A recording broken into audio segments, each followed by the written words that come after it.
What's up, YouTube? It's your girl Corinne, and I'm coming at you live from my gypsy wagon. Okay, so today we're gonna change it up a bit and talk about a common issue, which is homelessness. And a lot of people don't even like to confront this topic because they just don't know what to say.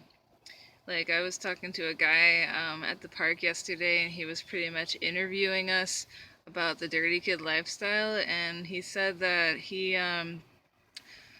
usually when he sees a homeless person, he just kind of looks away in disgust because he's just so ashamed because he works so hard for what he has, and that's pretty much all he says. So what I'm trying to make sense of that statement. Because he works so hard for what he has, he feels disgusted that somebody else doesn't work hard for what they have.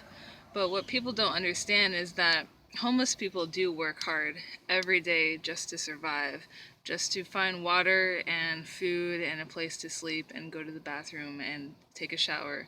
It's a constant struggle, and once you fulfill all five of those needs, then there's pretty much very little time to look for a job or have fun, have any hobbies. Um,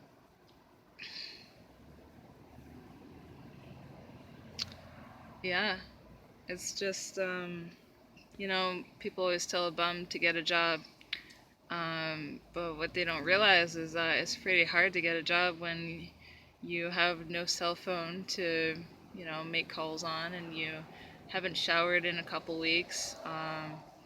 Like, if people are gonna say that, they might as well at least offer up their shower in their home so that these people can become a little bit more likely to get a job.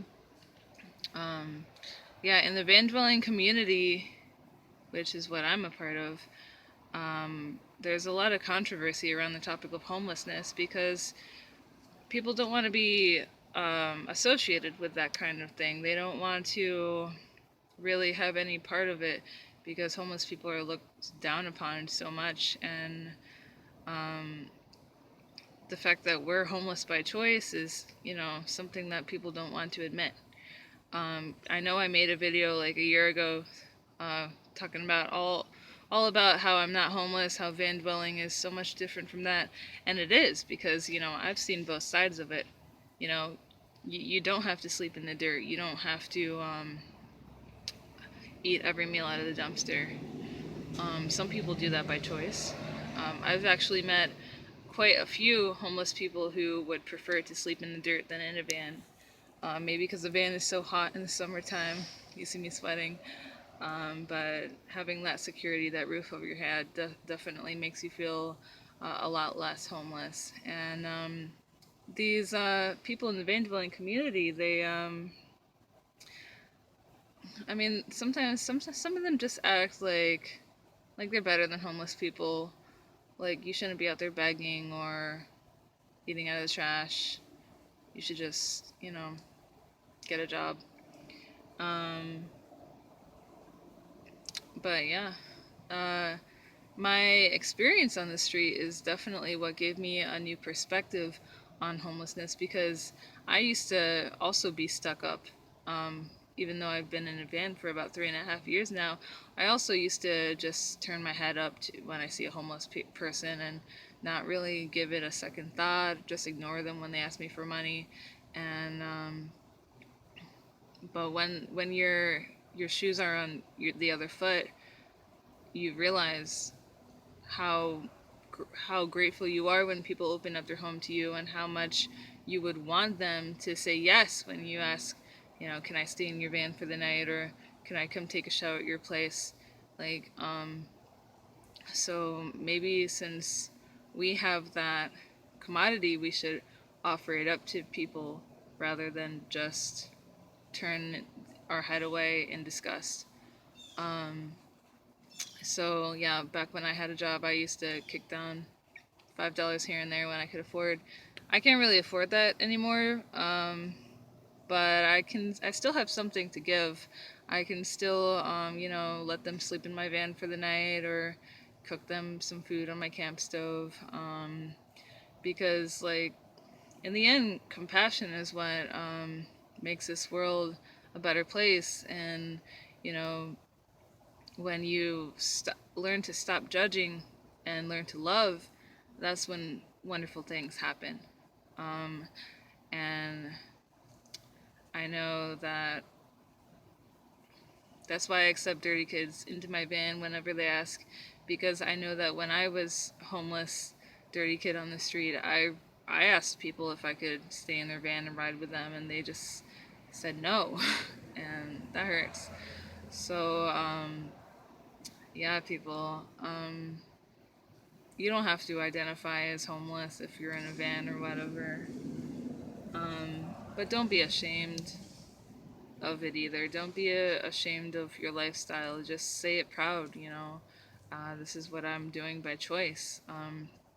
And a lot of people have a misconception about homeless people is that they think a lot of homeless people are doing it by choice, but uh, that's not the case.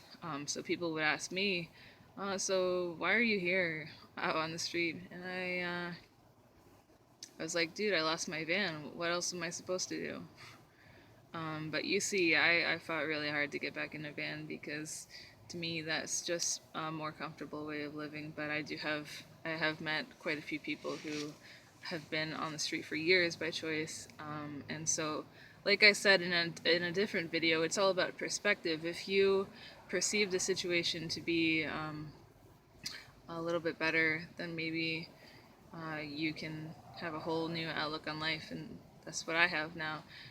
You know, I started getting some survival skills, some wilderness skills, learn how to hang up a tarp, um, make a campfire, find the best squats, free campsites.